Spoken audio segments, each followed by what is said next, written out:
Welcome back. All right, there are currently 6 teams residing above the playoff line who missed the playoffs last year. We're not that far out from American Thanksgiving, and of course, American Thanksgiving, whatever team's above the playoff line is probably going to make the playoffs. The reason for that is simple. Good teams are usually the teams that win, and teams that aren't necessarily good enough probably don't. So there you go. There's my analysis for the day. Good night, everybody. All right, so I want to talk about the 6 teams though that are currently above the playoff line, and I wanted to keep this relatively simple. We're still early in the season, relatively.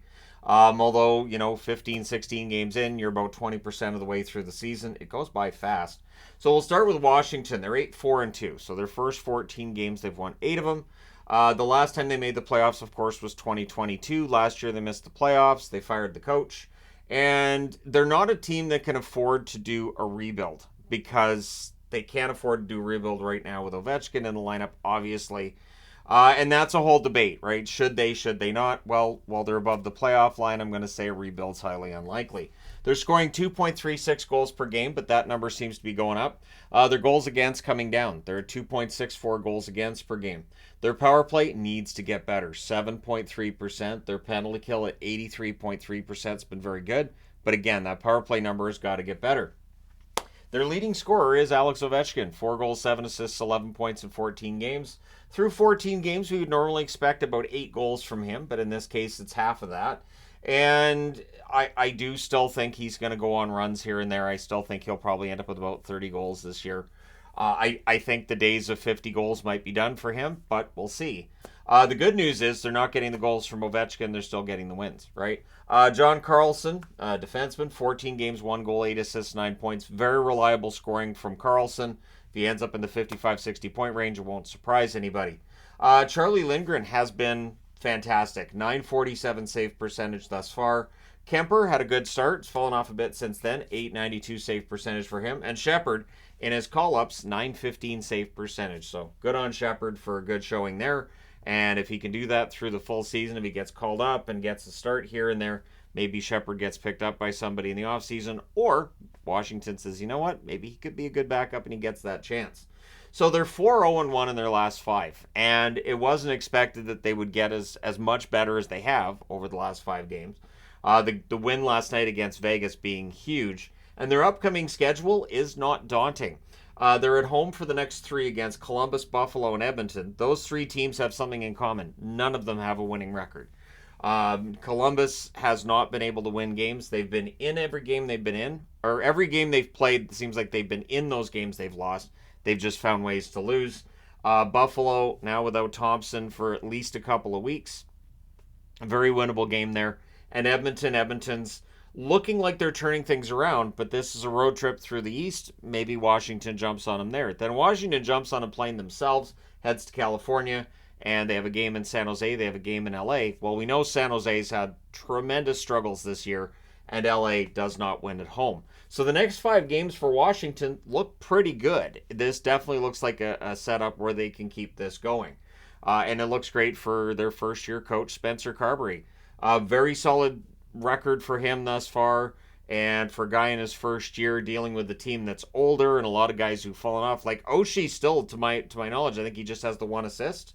Yeah, it's remarkable they've got the record they do while they're not getting the production from some of the veterans that you would expect.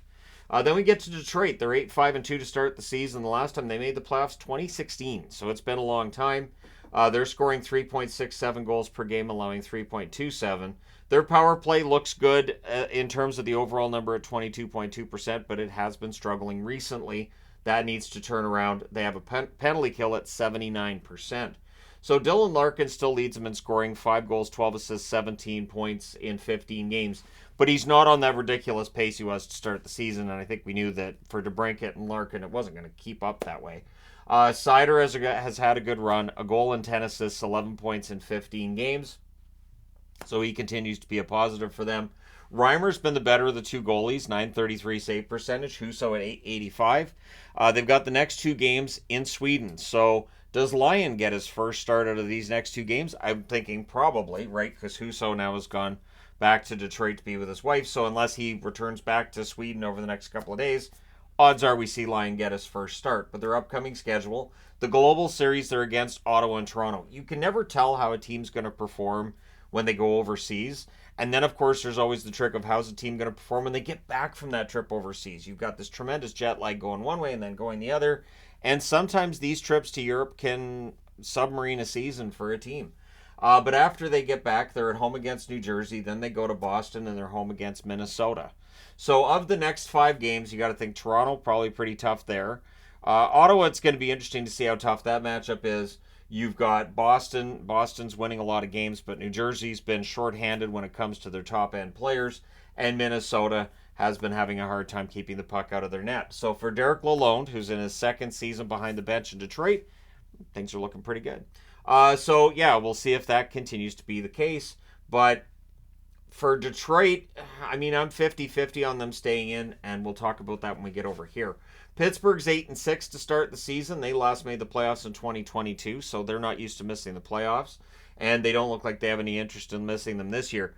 They're scoring 3.64 goals per game. They're allowing 2.64 goals per game, so scoring at a little bit better rate than Washington, and their goals against is the same as Washington's.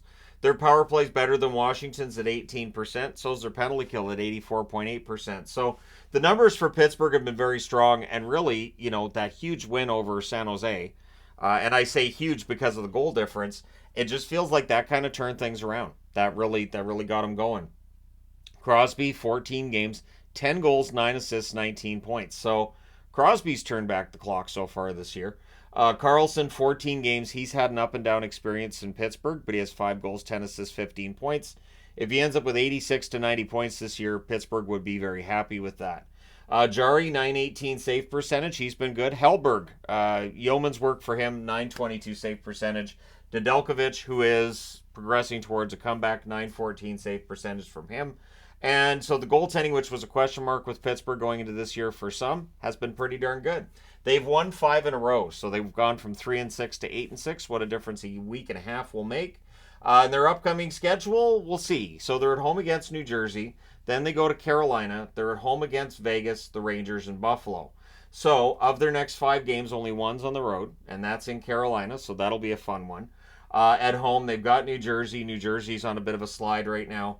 They've got Vegas. Vegas has been excellent throughout, but Washington proved they're beatable last night, right? The Rangers, arguably playing the best hockey in the league. I say arguably because I say it, and there's arguments. And then Buffalo. Buffalo, again, without Tage Thompson, as I mentioned previously. It's a tough time for Sabres fans right now because, Pittsburgh and Washington want those wins. So then we head out west. And, of course, Vancouver's kind of where he's got to start with heading out west. 11-3-1 record. 2020 is the last time they made the playoffs. Their numbers are ridiculous. 4.4 goals scored per game, which is first in the league. 2.2 goals against per game, which is very good. Their power play, 31.6%. Seems kind of high. Their penalty kill, 78%. I really want to see those penalty kill numbers get better. That's going to be a challenge without Susie, of course. Pettersson, 7 goals, 18 assists, 25 points in 15 games, has been fantastic. Absolutely fantastic. He's on pace for, 125 points this year, somewhere in that range. Hughes, 5 goals, 18 assists, 23 points in 15 games. Has people envisioning a 100-point season for him. And, I wouldn't bet against Hughes reaching a milestone like that. Demko's numbers are excellent, 935 save percentage. Dismiss are pretty good, too, at 922. The goaltending's been there. The defense has been there. The offense is great. A lot of guys getting off to really strong starts. And so that's why I just put for Vancouver, hot streaks galore. Your top players are your top players are your top players. And, for Vancouver, they haven't really had to deal with anybody going through a major drought yet.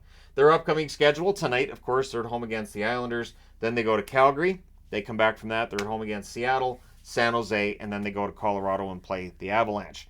So the Avalanche is going to be interesting. That's a team they showed last year that they could beat. They're going to beat them again. We'll see. San Jose, of course, they put a drubbing on San Jose. San Jose should come into Vancouver with a bit of an edge. Seattle, that's a winnable game. Calgary, that should be a winnable game as well. And the Islanders, winnable game. So it's not an awful schedule for Calgary coming up. And, of course, this is the first full season behind the bench for Rick Tocchet. Then we get to Anaheim, 9-6 record and 6 comeback victories. 6. So if they're down in the third period, they're going to win. If they're winning going into the third period, well, we'll see.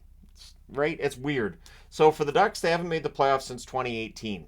I feel like if they got back to the playoffs this year, that'd be great, but that's just me personally. And if you told me that 6 years ago, like, oh, you're going to feel really happy when they get back to the playoffs, I would have called you a demon and kicked you out of my apartment. So 3.13 goals scored per game by the Ducks. They're allowing 2.87 goals against. Their special teams numbers are good. 21.2% on the power play, 80.9% on the penalty kill. Frank Vatrano, I don't know how far this can go for him, but 11 goals, 5 assists for 16 points in 15 games. Hard-working forward. Nice to see him getting paid off. And Mintyukov has been quite the talking point for Ducks fans. 1 goal, 9 assists, 10 points in 15 games. He's been fantastic on a blue line that last year was the worst blue line in the National Hockey League. And I don't know how close it was. So Dostal, 910 save percentage for him. Gibson, though, his bounce back is quite the story too. 927 save percentage. So either Gibson's playing a lot better or the team's playing a lot better in front of him. Whatever it is, it's working for the Ducks right now. So again, the 6 comeback victories in their upcoming schedule, some challenges here. So first they go to Denver, and then they come home against Florida. They are at home against St. Louis. They're at home against Montreal and LA. So there's a 4-game homestand after, 4 games. I only went 5 games out, so it might be longer than that. I think it's just a 4-game homestand though. But yeah, going to Denver, coming home playing. Florida's really tough. St. Louis is red hot right now. Montreal is tricky to predict. And then being at home against LA. Well, as I've mentioned, LA's not very good at home, but they're very good on the road. So for Greg Cronin in his first season, he's done a good job of instilling the right work ethic in his players and getting them to do what they need to do to win. And then St. Louis, 8-5-1. And after the start to the season they had, I'm really surprised to see them on the board. They last made the playoffs in 2022. They're scoring 2.93 goals per game and allowing 2.5 goals per game.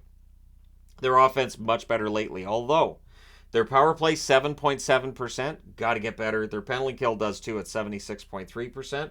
But Thomas has really turned around what was a slow start. 6 goals, 10 assists, 16 points in 14 games for Robert Thomas. And Krug has turned around from a slow start to a goal and 5 assists, 6 points in 14 games. Binnington's been amazing, 930 save percentage. Hofer, very good as well as the backup, 915 save percentage. And they've won 5 of their last 6. So St. Louis on heater right now. Their upcoming schedule, they're in San Jose, they're in LA, they're in Anaheim. So they go through that California trip, which is not nearly as scary as it used to be. Then they're in Arizona. Again, Arizona's a team that looks like a winnable game. And then they're at home against Nashville. Nashville, a team that's 5-10 to start the season. So St. Louis's upcoming schedule is not that tough. And it definitely looks like they should be able to keep this up at least through American Thanksgiving. Of course, Craig Berube behind the bench has been there since November 19th of 2018. I meant to mention as well, I've got Mike Sullivan on the board, coach there since December 12th of 2015. And certainly when Pittsburgh was off to the slow start, there was calls for, it's time to get rid of Sullivan. They're not going to get rid of Sullivan. They've won 5 in a row. And in Berube's case, winning 5 out of 6 games, I don't see any situation where Berube would necessarily be out of work either. But definitely having the kind of start that they've had to the year should help with job security. So let me know your thoughts. Actually, before we do that, I did want to talk about teams below the line, just touch on them a bit. Tampa Bay, we know, is going to turn things around. They should, right? So Tampa Bay is lurking below the playoff line right now. So that would make teams here vulnerable. I would think especially Detroit, because you could potentially have 5 teams in the Metro and 3 in the Atlantic, in which case Detroit would have to worry about Tampa. But Montreal's lurking around there too. Like, they're sitting at 7-7-2. New Jersey is expected to be a playoff team. They're currently below the line. Did they stay there? And then out west, you've got Seattle, who have flirted with getting better and being better. Arizona's just below the playoff line. Can they win enough games to get above it? Calgary and Edmonton, the 2 Alberta teams. Are they going to turn it around? It feels like Edmonton's probably the more likely of the 2. But again, if any of these three teams in the Pacific get better, that could impact Anaheim. It could technically impact Vancouver, but Vancouver's banked enough points right now. They should be in a pretty comfortable spot when it comes to talking about playoffs. But let me know your thoughts. Now I can do the closing. Don't forget to hit like and subscribe if you're browsing your way through. You just happened upon this video. Thank you guys so much for watching, for all your support. I will talk to you again soon.